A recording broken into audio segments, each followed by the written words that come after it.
We have a very special guest today. She started as a waitress, but now she has 24 properties, more than 70 credit cards, more than 400,000 followers on her social media accounts, and she met Robert Kiyosaki. And also she worked in Wall Street, and today she's gonna teach us how she reached the top and how you can do the same. That guest is sitting next to me. She's Lucelia Chow, and today we're gonna interview her. Novarise. Now let's transition into the title. Tell us about the waitress story, how it happened. How did you go from waitress to investor? Well, it's actually a long story, but I will try to give you a short version of it. So growing up in Venezuela, my parents had a restaurant. And ever since we were very little, my sisters and I, we worked as the waitresses in the restaurant. Fast forward many years, it's all I knew how to do. And then I moved to the States thinking that I will never, ever wait a table ever again. But as it turns out, it's all I knew how to do. And guess what? I ended up working as a waitress. So I waitressed my way through college. And even after I graduated from college, I still worked as a waitress for a couple of extra months until I finally transitioned into that job that was related to my field of study. And once I made it into that field, I stayed there for a couple of years. I worked in banking. For many of you, that's the equivalent of Wall Street. And it wasn't until I was in Wall Street that I started really thinking about investing. So I did invest in real estate. I also invested in the stock market and a little bit of Bitcoin here and there. Anything I could get my hands on, I tried to do. Tell me a little bit more about that motivation behind investing that you had. I quickly discovered the rough reality of things. I used to think that once I graduated from college, I will make a lot of money, and then the more money I made, the more I could provide for my family. But it turns out it was the opposite. The more money I made, the more I got taxed, and also the more money I was spending because I didn't really had a good relationship with money. I wasn't respecting money. Everything I made, I will spend the entire paycheck. The only thing I managed to save was for my retirement, my 401k. And that was because it was automatically deducted from my paycheck. But like, it's not like I really set up any emergency funds at the end and wanted to do something. And it wasn't until I came across this mentor in school. Well, he was actually a school counselor. Mm-hmm. You will go and chat about career opportunities and stuff like that. They try to guide you through it. And he brought up that, like, how come you don't invest? I mean, you're a business student, but you don't invest.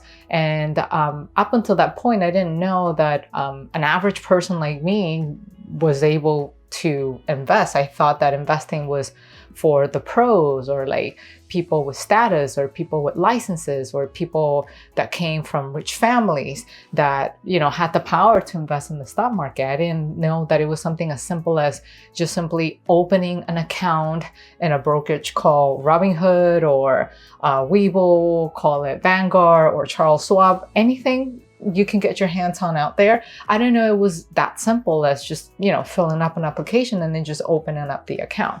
So through that mentor, I learned about that. And he also recommended I read Rich Dad, Poor Dad. And so that was kind of like my beginnings when it comes to the world of investing. But what's interesting was that even though I read Rich Dad, Poor Dad at the time, I didn't necessarily take action. It's just that knowledge that I just had in there, and I just put it in the back burner, and that was it. That's why I focus so much in our channel to take action, right? Because information without action leads to nothing. So you have to do something in order to achieve whatever your financial goals is it that you're trying to achieve. That is very interesting that you said that even though you read the book of Rich Dad, Poor Dad, you didn't take action. Why do you think is that? Why do you think that a lot of people do consume a lot of information? They know a lot, but they don't kind of like take the action to do anything with it. I guess at the time I didn't really see a need to do that. Not because I didn't value investing, but I was so young. To me, the whole idea of retirement was just so far away. And the little I knew about investing, I always thought it was for retirement. So I was doing some investing, but it was done in a very passive way, like a couple of hundreds here and there in the stock market. But then everything else, I will spend it. I will go out and happy hour with my coworkers. I will buy clothing just to look good in the office. I mean, it is nice to look good, but like honestly, it didn't really lead me anywhere. What I had in mind at the time was that, hey, if I invest a couple of hundreds here and there from my paycheck every, month, by the time I reach retirement, I will get a sizable amount. But one of the things that I didn't understand at the time, and also a lot of people don't understand nowadays, is that if you start off so passively with investing, well, at least first off, congratulations, you got started, right? But when you get started that passively, the way I did, yes, you're gonna amass a certain amount of money by the time you reach retirement, but it won't be enough for your retirement, because guess what happens? When you get older, inflation also goes up, and inflation is gonna eat up your money. $100 today might not be worth the same thing 30, 40 years from today, right? You might still be able to get something decent at a restaurant with $100, right? A dinner for two with some drinks, if you budget it correctly. But I don't know if within 30 to 40 years, maybe $100 will only get me one drink, like we don't know that. Don't know that. So that was something I wasn't understanding at the time. Like I will run the projections and my brokerage account. I was like, oh, I'm going to make this much money. So much fun, right? And I never had any intentions to stop working. I mean, I haven't stopped working now. I just do things differently. But at the time, I wanted a career and banking, and I wanted to grow, and I wanted to give it my best years, 30, 40 years, and I wanted to be this big executive. And the whole idea of like retiring seemed so far away.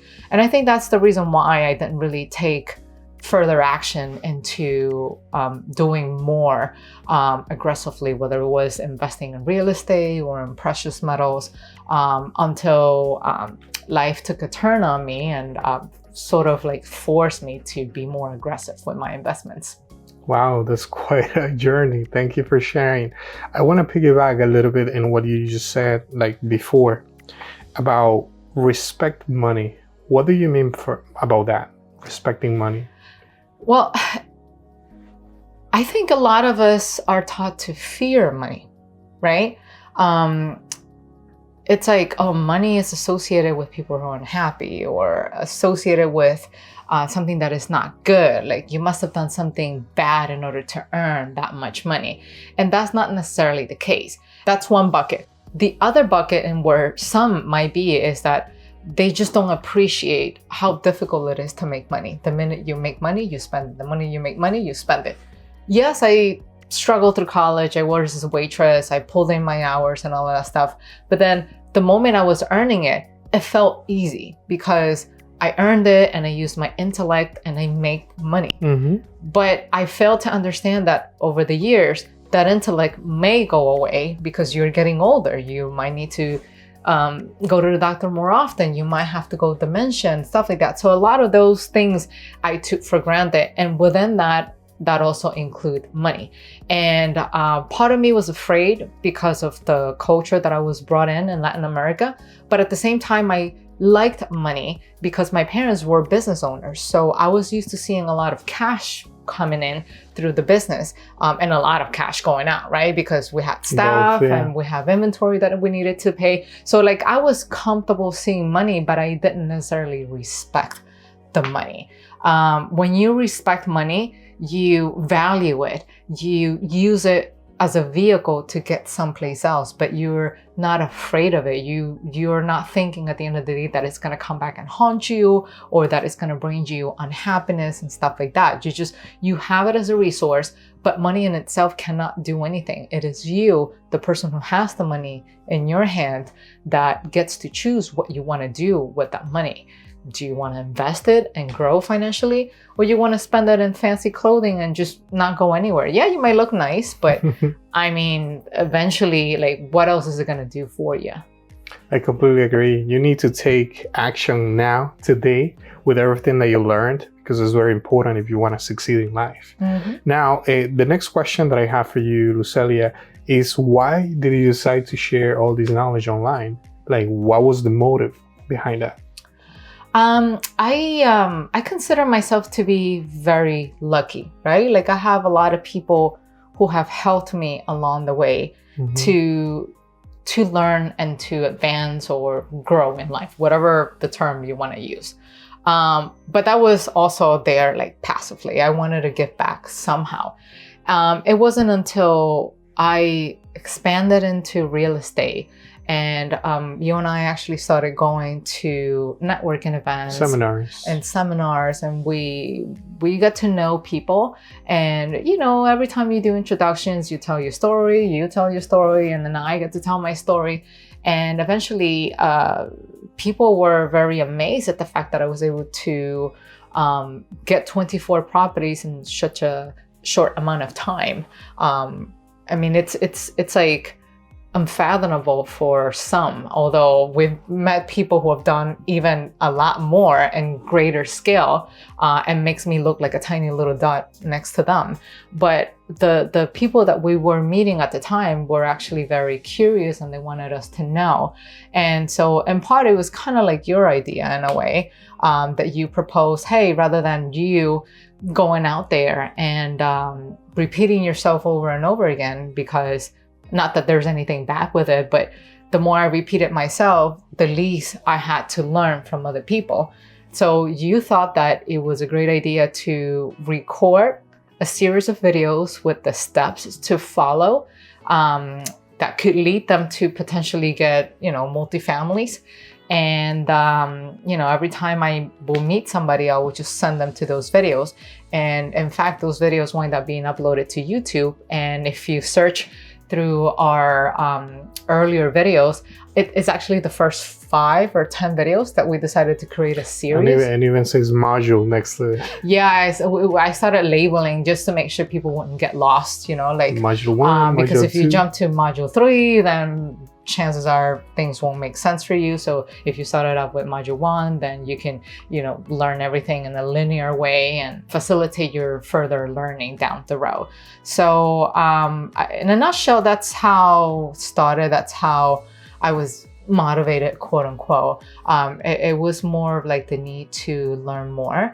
But then simultaneously and unconsciously, we were actually giving back without realizing it. And so we started off with the modules, then people will leave comments and they will ask additional questions. Tell me more. And we created more content. And now 3 years down the road, here we are still creating content for everybody. Something I wanted to add to the comments that you said about creating a video, and I know we're going to create a separate video about this, but this is a very powerful tip. If you want to save time in your business, meaning if you have a lot of customers asking you the same questions over and over and over, just create a video about how you will answer to them and just send them the video. And that's a way for you to save time and money as well. Yeah, it saves you time so you can continue to focus on the growth of your business rather than repeating the same thing over and over again. 100%. And the next question I have for you is, why real estate? There are many ways of investing, call it stocks, like gold, even though you said that you were learning, like investing here and there, but why real estate? I mean, every type of investment is good, like, don't get me wrong. I mean, I know that Novarise is mainly a real estate channel, but there's a reason why I eventually went with real estate. But before I even jump into that, I want to set the groundwork here for everybody to understand that real estate is not the only way to achieve financial independence, because real estate does require a bigger starting point financially, right? So I didn't really necessarily start it with real estate. Like I mentioned, I started off investing in the stock market because it was what my money allowed me to do at the time. And that's something very important because, like, I've seen so many people, holding on to their money and then saying, oh, like I can only do this type of investment. I will only buy real estate. It's the only way I know how to do. But, like if you invested elsewhere, in an educated way, of course, there's a chance that you might get to that real estate piece or that house that you're looking to buy faster. And so that's what I did. I started off with the little that I had. I started investing in the stock market. I did some investments in Bitcoin. Didn't do too well because I didn't understand that. The money's still sitting in that brokerage account, but it's not like I really pay attention to it. It's there. I know some days it's going to go up. I know some days it's going to go down. But I did manage my portfolio in a way that, okay, I see it growing. I'm just going to keep adding more money. And then combined with my 401k and then some of the savings, that's how I was able to pull enough to get started and then use it as a down payment for my property. And the reason why I prefer real estate over the other type of assets to invest in is because real estate is tangible. You can touch it, and there are multiple uses with it.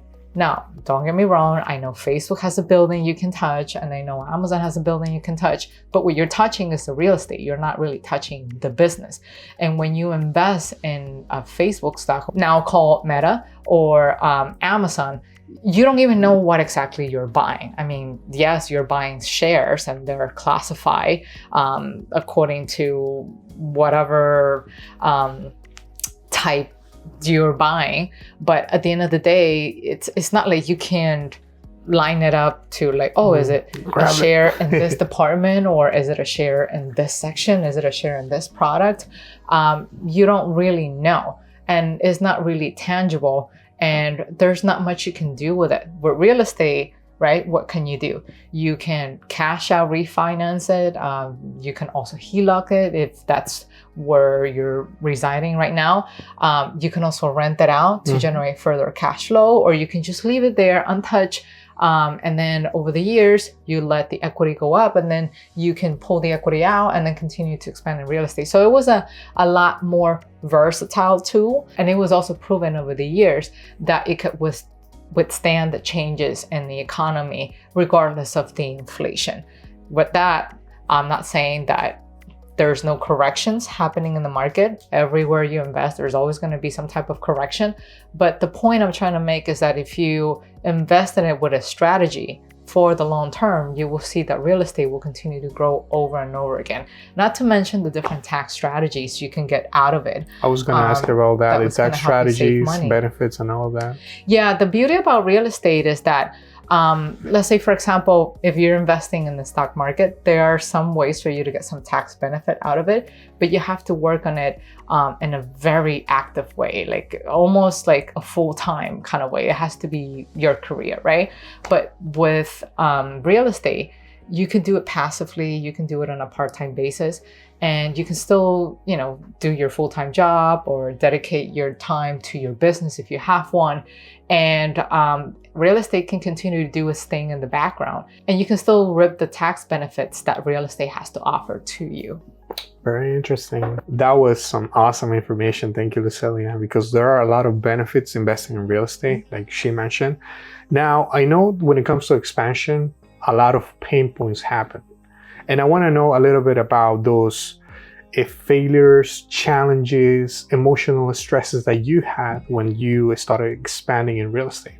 Tell me a little bit more about that, please. The real stress came when I expanded into the 17-unit purchase that led to my portfolio grow all the way up to 24 properties.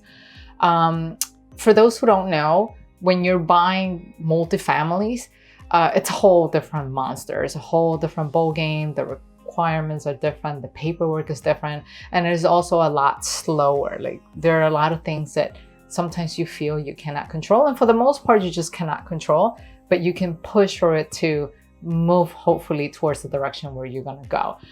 For example, if you want to buy a one-family house or a single-family house, usually it takes somewhere between 3 to 4 weeks to close on the property, or sometimes even 6 weeks if you're working with someone who's inexperienced.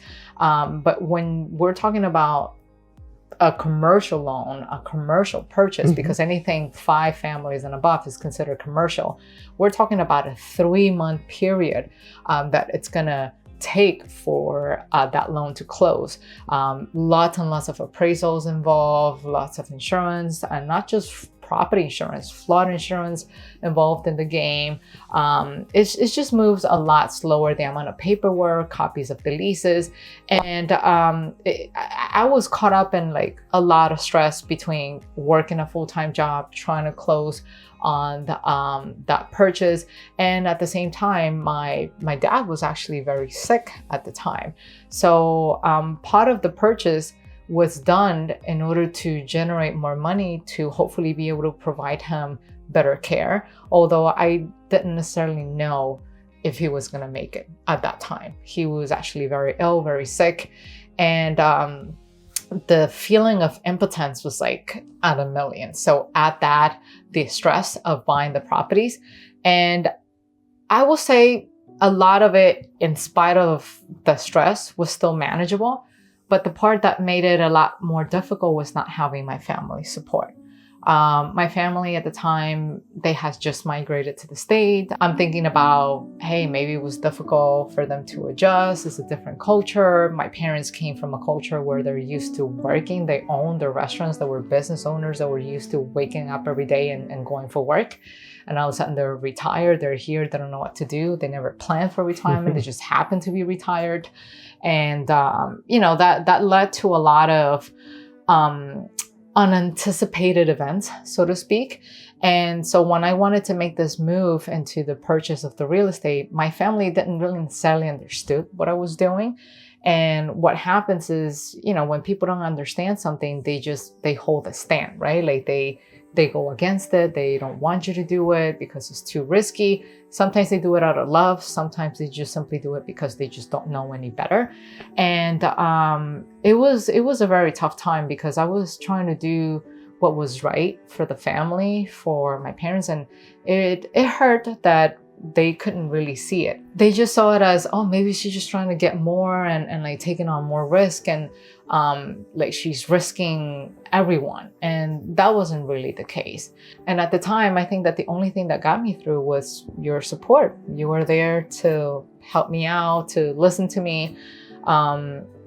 So here's the thing about me. Like, it's not like I necessarily need things to get done for me. Like, I can take care of it myself. But I'm sure everyone in the audience could relate to the fact that there's nothing that could feel more gratifying than coming home and know that there's someone who loves you and supports you in every step of the way, even though that person is not doing anything. Not that you weren't doing anything, but the point is, like, that person believes in you. That person is supporting you and achieving your goal and believes you can get it done. And I will say that was the only thing that actually got me through such a stressful time. 3 months of stress is actually a long time filled with stress. Wow, that was quite a journey. Thank you for sharing all of that with the audience, because I know when you're starting a project, the least you want is someone who's not supporting you. And that's one of the things that we are trying to make with this channel, is we're trying to give this community to the ones who are ready to take control of their finances, find a community, in this case, Novarise Invest. And because we know that if you have the right circle, you can achieve so many things. And that's very, very important. Yeah, we try to create a supportive community because we know what it's like to go home and sometimes not have your loved ones support you. And but we try to create that support group here, whether it's through the comments, coming from ourselves and members of our team, and even among subscribers. We've seen that all of you communicate with one another and that you support one another. And that's big. The ability to be able to do that through an online platform and be able to convey those emotions, that support message to everybody, regardless of what you are, whether you're in the States or like someplace else in the world who just happens to be tuning into our channel. That's correct. Just to add something extra to the entire story that you were telling us about, when it comes to expansion, it's very difficult. Not only if you don't get someone who's going to support you, but also because in terms of lending, when it comes to commercial properties, getting lending is extremely more difficult than if you were just going to purchase one property and it's going to be for your use or for your investment. Just wanted to add that. And my next question for you is going to be not necessarily just about business, but it could be about your own personal life. What were some of the 3 biggest failures that you had in your life? I mean, if I were to talk about my failures, we'll have plenty of episodes for the entire month. So what I would like to do with this question, rather than just address them one by one, I want to be able to sum up all of the mistakes or failures that I made in the past, although I don't necessarily like to call them failures because there are opportunities to learn and to grow. Failure gives it such a traumatizing attachment to it. It makes you scared to move forward. But when you relabel it lessons learned or opportunities to growth or growth gifts, I like that word. Now you move forward. And so to answer your question, the biggest failure or growth gift in this case is to not learn from my lessons. Trying to repeat the same mistakes over and over again, expecting a different result. Because when you do that, you're not only hurting yourself, you're also killing valuable time. You can get money, but you will never be able to get your time back. That's one thing that money cannot buy. And when I was younger, I did make that mistake over and over again. Like I was just fixated in things having to happen a certain way, and I will go above and beyond, just making it happen, even though there were so many signs that was not supposed to happen. I will make the mistake and then let some time go by and then try to repeat that same thing over and over again, trying to expect a different result. Forcing your way in. Forcing my way in when there was never a way in for me in the first place. And that's some of the things that I actually failed to understand. Like the saying goes, fool me once, shame on you. Fool me twice, shame on me. Like I already tried once, twice, or maybe even 3 times. And it's obviously that it's not working. With that, I'm not saying that you should give up the very first time that you experience some type of difficulties, because if things were so easy, then everybody will be doing it, right? Yes, difficulties are fine, but you have to be able to read the signs. Are you moving forward with this? Are you getting closer to your goal? Is your goal even reasonable? Try to ask yourself those questions along the way. And that's one of the things that because of the lack of experience, I didn't really know I needed to do. I was just, once again, fixated. This is how I want to do it. And this is the only way I want to do it. And this is the only goal I want. And it was like an obsession that led me nowhere, other than a row of disappointments and a lot of years gone out the window that I will never be able to recuperate. That's correct, Lucely. I want to piggyback on something that you said, that in terms of what's meant for you is going to be there, right? Yeah. How can you differentiate between being persistent versus you just wanted your way? Like you were saying. I will say the key differences between the two is that persistence allows for flexibility, right? So if you're trying to get from point A to point Z, you know you're getting to point Z, but maybe route 1 is not the right way. Maybe you should choose a different path. And that's what I ended up learning over the years, that I ultimately wind up meeting or achieving all of my goals. But the way I got to them was very different. And not just that, the timing of it as well. Some goals were not meant for me to achieve them at a certain timing because I just wasn't ready. I wasn't mature enough to appreciate earning those goals. So life took a turn and led me through some other path because there were other lessons that I needed to learn along the way in order to get to that final destination. So I think that will be the key difference, the flexibility that you allow versus being just obsessed and persistent and like wanting to make things your own way. It's kind of like that toxic relationship, right? Like you want to be in this relationship because this has to be the person, but you're fighting every day. Things are not going well. You're not getting along. The other person is not doing their best as well to improve. You feel like you're the only one doing the work. I mean, like what does that lead to? Like if you are in a relationship because both need to put in the work. Yep. Like, it shouldn't be just you, or it shouldn't be just the other person.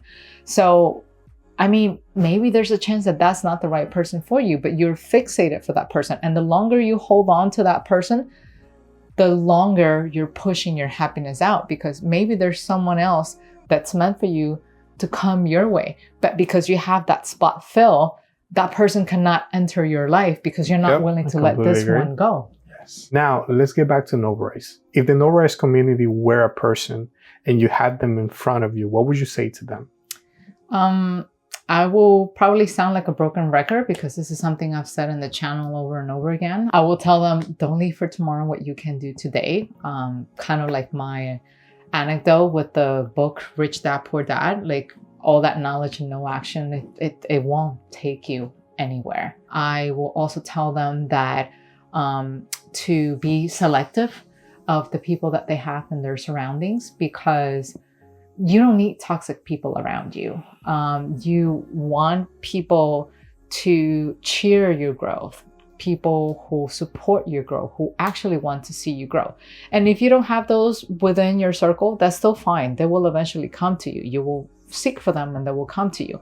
But if you don't clean up your circle of toxic people, even if you find those new, more supportive people, they're not going to be able to make it within your circle because your cup is already full. Your circle is already full of people. There's no space for newer people to come within your circle. Kind of like that analogy with the toxic relationship.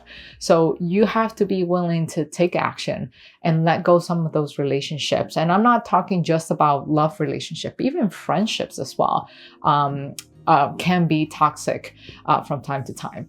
Family, I mean, you can't just completely cut them out because they're your family, but you do have the option to distance yourself from them and allow yourself time to heal, allow yourself time to grow. And then once that growth is achieved, you can choose to reconnect with them, but you come first, right? So I will say that those are the main keys. I will say, take action today and don't keep within your circle people that will drag you down, because those mistakes will be costly. You know, time is short. Like, life is way too short to waste it on people who are going to make you feel bad about yourself and about what you do and about the growth that you're trying to achieve. I completely agree with you, Lucelia. Taking action is the only way, and finding people who can support you in your journey is going to be very, very important and crucial. And just to dig a little bit deeper into the Novarise community, what's the biggest wish you have for them? I wish for your growth. That's the only thing I want. That's the only reason why we created this channel. When I moved to this country, I was very fortunate to find people along the way who have supported me. I've also met people who are very toxic as well, but within those toxic relationships, I learned what I don't want and what I don't like to have in my life. But when it comes to growth, it's just so important to go to the right people. And thankfully, I've been very fortunate. We have been very fortunate to be able to be part of that journey of growth of each and every one of you. We see it in the comment sections, we read it in the emails that you send us, and it's just so rewarding. There's no words to explain something like that, how gratifying it is. And the more we see your growth, the more we want to keep pushing more, creating more content, trying to give you the tools that are going to teach you how to fish. Not just a simple answer, but sustainable tools that you can implement over and over again in your growth. Because yes, I understand that money is not everything, but money does put a roof over your shoulders, food on the table. Yes. And like in my case, you can save a loved one from a very bad illness if you do have the financial means. So yes, it's not everything, but it can make your life a lot easier. And there's nothing better than being at peace within yourself when you go to bed and being at peace with yourself when you wake up. Make work something that you choose to do and not something that you just have to do. Completely and agree, I think yes. that's what financial independence allows you to achieve. So it's not just about the money, because money in itself really can't do anything. It's what you choose to do with the money. Do you want to just spend it in nonsense stuff? And yeah, you will look nice in them, but Are you going to grow somewhere? Or do you want to invest it in your education and be able to grow in a way that you're comfortable, that when you reach retirement or whenever you choose to have a family with kids, that you can actually have the time and the financial means to be able to build those memories with them, and not having to say, well, no, you can't have this, or no, you can have that, just because we don't have money. Make it a choice of your own. Like, have you earned this? Yes, now you can have it, but not because you cannot afford it. Growth and peace, like you mentioned, is something very important that anyone should be striving for, right? Because I know that if you have money, but if you're not at peace, like, yes, you can definitely buy like a food, you can buy a Or nice Ferrari apartment, or a Ferrari, mansion, whatever you want. But I mean, you're not But gonna have money that. only solves money problems. And what about the other problems that you have? And that's why being at peace is very, very important. We have over 400,000 subscribers across all of our platforms. What does that mean to you? To me, that means the numbers of lives that we have impacted. I know within the YouTube community, reaching a certain amount of subscribers means a certain status and growing. To me, it's more than that. Every time I see our subscriber count go up, that means it's one life that we managed to make an impact. Same thing with the view count in our videos. For those videos will reach 500,000 views, millions of views, 2 million of views. To me, that means, wow, I impacted, or we impacted 2 million lives altogether. And again, that's very rewarding. There's no price to that, because regardless of whether you take action immediately, hopefully you do, but if you don't, that means that the seed has already been planted. And slowly but surely, you will start to notice some things. You start to notice changes within your life, whether they're conscious or unconscious, and your life would certainly improve, at least financially, for the better. I would like to know now, like, what's your motive? Like, what keeps you committed to the mission of Novarise? Changing lives. I mean, it sounds maybe simple for some, or even too cliche, but like I said, it's my way to give back for all those souls that came my way and they helped me and they supported me along the way. And I mean, why not? Why not help them? I mean, if we all could gather together and provide comfort or tools for society to grow as a whole, I think overall we will be in a much better world. Not that we're not, but there's certainly room for improvement. And this is just our way to give back to society. Like, there's enough money and riches and real estate around in the world to be greedy about them. And the more people can just be at peace, within themselves financially, I think the happier the world will be and the less conflict will be around us. And just to add more to what you just said, what keeps you motivated to the mission of Novarise is that we're not only impacting the dad's life or the mom's life or like someone in their 20s, 30s, but also if they have kids, the dad is also watching our videos with their kids. So the kids are also receiving all this information at a very young age. And I think that's very powerful. Yeah, it's we're like not having just their seed planted. We're not just impacting like one generation, but we're impacting multiple generations down the line. And I think that's what keeps us motivated and to keep pushing forward for what we are doing. And I know that starting Novarise wasn't easy. There were multiple times that I'm sure that you wanted to throw the towel. And I wanted to know about why and what motivated to keep pushing forward, because as you can see, we're still creating videos. Yeah. I will say that when we started with the channel, it was tough. We were both working full time and we wore many hats in the company. We were the content creators, you were the videographer, we were both the editors, we were both the thumbnail creators, we were the ones in charge of uploading the videos. We were doing a lot of things. And in spite of all the work, we were both having fun. It was kind of like our hobby, kind of like our thing that we were doing together over the weekends. And quality time too. It was quality time for us.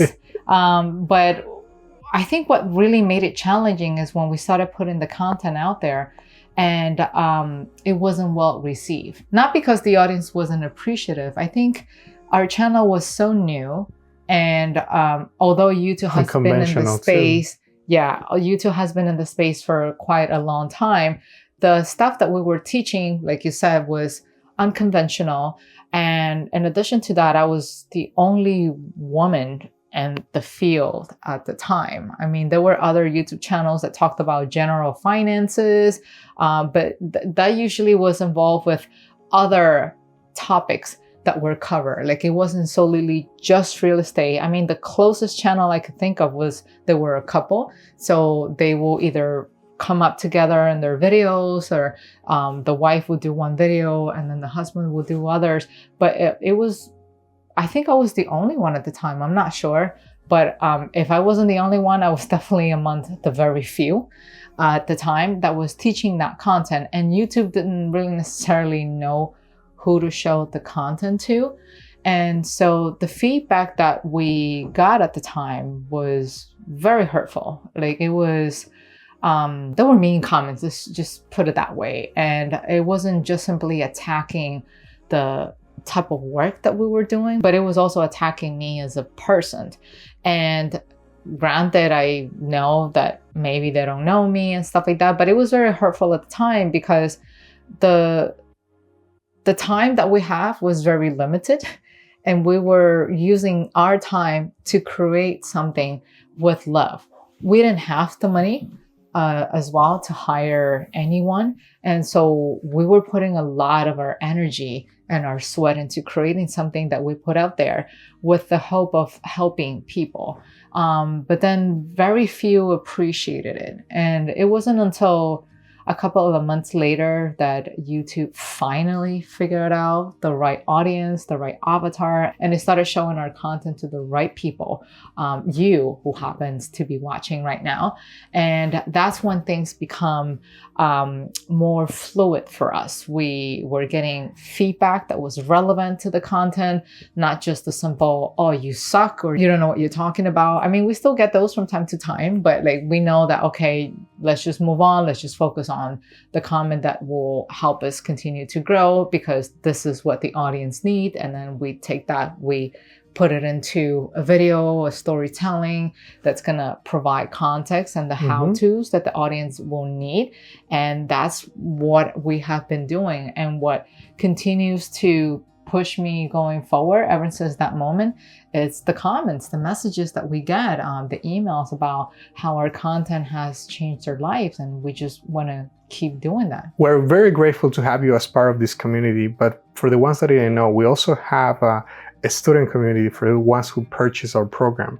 My question for you, Celia, is what do you feel every time our students share their successes with you? Once again, it's very rewarding. Well, first off, very thankful that they picked us as part of their journey. They could have just gone to millions of other programs out there, but they decided to stick with us because something about us resonated with them. And once we see them achieve that growth, like I said, there's no words to describe it. Having the opportunity to see that we were able to make an impact in someone else's life for the better is just so rewarding. And knowing that we were the ones who provided them with that tool. And it's not just the tool that it's going to make them needing to come back to us. It's a tool that will be everlasting for them, that they can do a rinse and repeat and do it over and over again. Like, we finally created something that is independent for them to continue to use, and knowledge that no one will ever take away from them. It's just rewarding. Like I said, when you see somebody grow, it can only translate to more growth overall around you and in this world. And the more people are comfortable financially, I like to think that we're going to have a much happier world. Once again, money doesn't resolve all problems, but it can certainly bring a lot of comfort to a home, especially if you're struggling financially. Completely agree with you, Celia. And for those who want to join our investment program, what would you say to them? I will say just check the link right here on the screen or down in the description box below to sign up to a webinar so you can see what we have to offer. You will also get to learn a couple of tips about how to invest in real estate the right way. And, take action today. Do not leave for tomorrow what you could be doing. And I will see you at the webinar. And eventually I'll be seeing you in the investment program. Bye-bye. Take care and see you.